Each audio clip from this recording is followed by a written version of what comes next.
Bom dia, hoje segunda-feira, 29 de junho, estamos dando início a mais uma reunião matinal.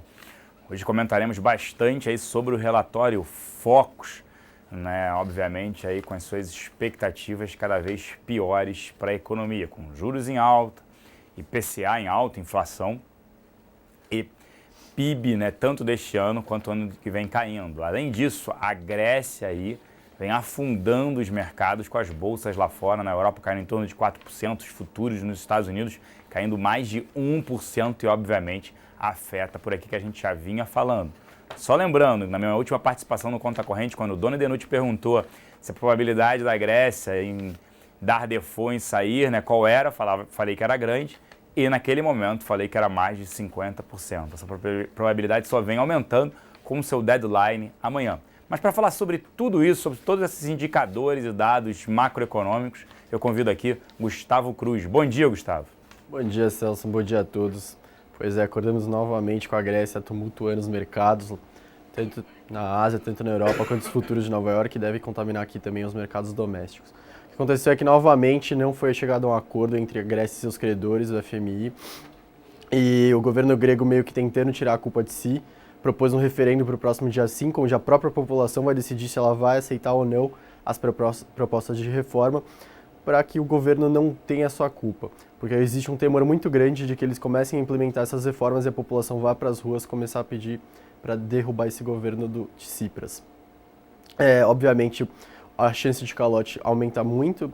Amanhã, no dia 30, é o limite para eles pagarem 1,5 bilhões de euros com o FMI. E cada vez é menor a chance de que eles cheguem a um acordo, mesmo que hoje tenha uma reunião entre Grécia e o presidente da Comissão Europeia e diversos ministros das finanças dos países da zona do euro para tentar novamente chegar a um acordo. Mas parece que está tudo encaminhado para que chegue até o referendo no dia 5. Até lá nada deve ser acertado. Fora isso, o governo grego fechou os mercados nessa semana, ele fechou os bancos também, a população só pode ir aos bancos para sacar um limite de 60 euros por dia, então o controle de capitais já começou no país. Isso aumentou bastante a aversão ao risco em diversos mercados e deve continuar assim ao longo da semana, em meio a boatos sobre o que pode acontecer com a situação grega. No Brasil, a principal destaque da agenda é a presidente Dilma nos Estados Unidos, onde ela foi com diversos ministros, entre eles o Joaquim Levy, para um encontro com investidores hoje para amanhã, e à noite ela vai até a Casa Branca para jantar com o presidente Obama. O destaque negativo desse ponto é que o Aloysio Mercadante, ele não foi, o ministro Mercadante de última hora teve que deixar a comitiva para os Estados Unidos, isso porque ele foi citado numa delação premiada, então a presidente Dilma achou melhor afastar o ministro da viagem para que não afetasse o que realmente importava, que é o principal destaque da agenda internacional do ano brasileiro, esse encontro com os Estados Unidos, com diversos acordos, diversas propostas vão ser colocadas na mesa e debatidas. O Focus de hoje veio novamente com o IPCA maior, 11ª semana seguida de alta, já chegou a 9%, batendo de frente com o que, correspondendo ao que veio no relatório trimestral de inflação semana passada do Banco Central. A recessão para esse ano subiu, já se acredita em menos 0,149, então já se aproximando do menos 1,5, e deve continuar subindo ao longo dos próximos meses, se aproximando cada vez mais de 2% de recessão em 2015 do PIB brasileiro. Para 2016, o crescimento caiu novamente e a expectativa é que logo mais isso possa se aparecer em recessão para mais um ano. Então a gente teria um ano de 2014 de PIB estável, não crescendo nem caindo, 2015 recessão e 2016 recessão novamente, o que vai deixar cada vez mais pressionada o grau de investimento brasileiro. Outro destaque foi o corte da taxa de juros de 0,25% na China.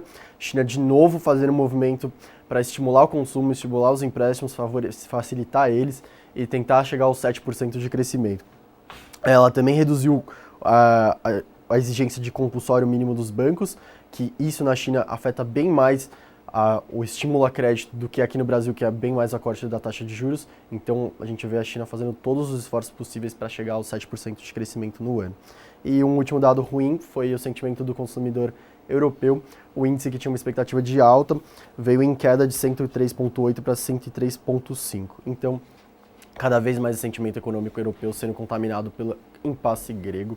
e a gente vai acompanhar ao longo dessa semana várias discussões, bastante instabilidade. Vou voltar agora para o Celso. Bom dia a todos, até amanhã. Obrigado, Gustavo. Obviamente a Grécia acaba impactando aí negativamente os mercados, né? Não tem como isso. O euro também vai apresentando uma queda. Houve uma fuga de investidores em moedas para, por exemplo, o iene, a moeda japonesa, muito por conta de aversão a risco e receio que a moeda, né, o euro, se enfraqueça com essa provável saída aí da Grécia da zona do euro. Não acreditamos em contaminação em outros países saindo, mas é óbvio que afeta a Europa e a zona do euro no curto prazo. Agora, para falar sobre oportunidades de investimento, como é que abriu o futuro aqui em queda, em forte queda, obviamente, eu convido Danilo Zanini. Bom dia, Danilo. Bom dia, Celso. Bom dia, XP. Bom, Celso, a nossa bolsa por aqui não poderia ser diferente comparando as bolsas mundiais, trabalhando aí no campo negativo. A nossa bolsa acordou no mau humor, aproximadamente 1,7% de queda no início dessa sessão. Vale ressaltar que o índice Bovespa, ele trabalha esse mês de junho, numa movimentação lateralizada. A gente tem uma variação positiva de 2,4% acumulado no mês. Tá? E aí lembrando que essa volatilidade, a amplitude do movimento do Ibovespa está oscilando entre 3%, ou seja, a gente tem pequenos movimentos no índice Bovespa nesse mês, baixa volatilidade. No último pregão, a gente teve uma valorização de 1,25%, o índice futuro fechou cotado a 54.750, enquanto o dólar futuro fechou próximo à estabilidade, uma leve valorização de 0,02%. Vale destacar, como o Celso mencionou, que a gente está vendo fuga de capital e partindo para outras moedas. A gente vê aí no dólar, principalmente, também uma fuga do capital estrangeiro na moeda norte-americana. No último pregão, os estrangeiros ficaram net vendedores no dólar futuro em 28.292 contratos, seguem com um saldo acumulado de 144.976 contratos. Vale destacar que na semana eles ficaram net vendedores em aproximadamente 37 mil contratos e seguem com um saldo vendedor acumulado no mês de 135.295 contratos. Já em relação ao dólar, eles tiveram uma atuação positiva no último pregão, ficaram net compradores em 8.521 contratos, seguem comprados em 59.273 contratos. Na semana eles ficaram net compradores em 10 mil contratos e seguem com um acumulado vendedor no mês de 6.359 contratos. Só para finalizar, vale destacar o minério de ferro trabalhando no campo negativo de 1,16%, cotado a $60,29 a tonelada da commodity. Gostaria de desejar a todos uma excelente semana, bons negócios e uma ótima segunda-feira. Obrigado, Danilo. Fluxo aqui na casa na sexta-feira dos locais foram net vendedores em 18 milhões de reais. Eles compraram, destaque na compra, GGBR, Petro 3, TIMP, CEMIG e JBS. Na venda, o destaque foi em Croton, Itaú, Loja Renner, Vivo e BVMF. Nas duas pontas, Petro 4, Vale 5, Brasil Foods, Ambev e Banco do Brasil. Já os estrangeiros foram net compradores em 3 milhões de reais. Destaques na compra, Bradespar, JBS, BVMF, CETIP e Sabesp. Na venda, Vale 3, Petro 3, Brasil Foods, Souza Cruz e Fibria. Nas duas pontas, o GPA, Petro 4 e Croton. Destaque de Small Cap, Ser, Even, Tegma, Fleury e Bradespar. E o plano de negócio da Petrobras, a expectativa é que seja divulgado hoje, né? A expectativa do mercado é que caia de 220 bilhões de dólares para a casa de 130 bilhões de dólares. Se não tiver uma redução desse tamanho, vai ser negativo, né? Na sexta-feira vazaram algumas trocas de mensagens aí, informando, né, de que algumas empresas seriam vendidas, Liquigás, Gaspetro, Transpetro e algumas sondas e poços terrestres. Aliado a isso, a expectativa da votação, né, que o José Serra, senador, ele quer retirar a obrigatoriedade, né? O modelo de partilha, o regime de partilha seria positivo para a companhia, só que a gente segue cético, não recomendando a exposição ao ativo. Frigorífico, será que agora vai com essa possibilidade de exportar carne para os Estados Unidos? O maior problema é que está faltando, a gente entra em contato com a área de commodities aqui, eles falam que está faltando boi. Não adianta, tem uma limitação de exportação também, não é porque abriu por lá e que aí vai conseguir exportar ao máximo daqui. Se tivesse que ter, a gente sempre menciona isso, a gente prefere não ter o setor frigorífico, mas se tivesse que ter nessa ordem, Minerva, dá para carregar, JBS é mais para operar, tradear, digamos assim, e Marfrig não ter mesmo, se tiver que ter, justamente na ponta short. E real estate, semana agitada, né? A informação é de que o governo deve, para as empresas, principalmente faixa 1, e nesse caso do Minha Casa Minha Vida, diretamente, né, a direcional, que está no faixa 1. Faixa 1 é a renda até R$ 1.600 do Minha Casa Minha Vida, dizendo que o governo pode estar devendo entre R$ 1,5 bilhão a R$ 1,6 bilhão para essas empresas. Negativo, obviamente, o governo quer resolver isso, mas a gente não recomenda nenhuma exposição ao setor de real estate. Por que isso? Cenário altamente desafiador, o Focus elevou a Selic, o relatório Focus, para 14,5, inflação está 9, já tem casa projetando mais de 10, tem casa projetando Selic a 15, tem casa projetando recessão no ano que vem, enquanto o Focus está em crescimento de meio. A gente está simplesmente no meio do ano, exatamente no meio do ano desse ano, já tem gente projetando inflação para o ano que vem. Né?